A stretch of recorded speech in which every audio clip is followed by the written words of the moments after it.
everyone, today I am going to show you how to resolve screen share sound not working on Discord. First, make sure that you're logged into your Discord account. Check the voice channels. Below, kindly click share your screen.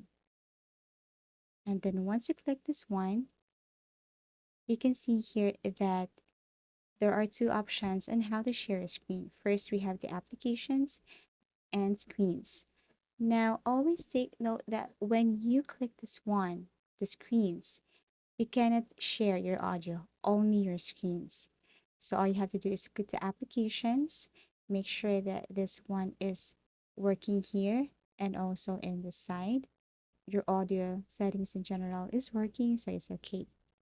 Now, there is another way on how to fix this audio in Discord. Go to settings and click voice and video.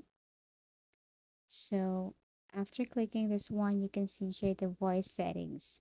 So all you have to do is to scroll down until you reach the share screens. Always make sure that these two features here are on. Because if you turn it off, then it's very impossible to use the audio feature in Discord.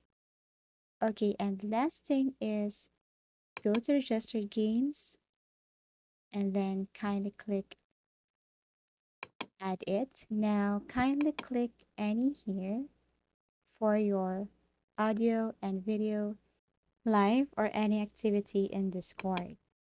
So click add game and then you can go back to your Discord account homepage and start doing your share screen activity with your audio working. If you find this video helpful and informative, give it a thumbs up. Subscribe for more video tips and tutorials.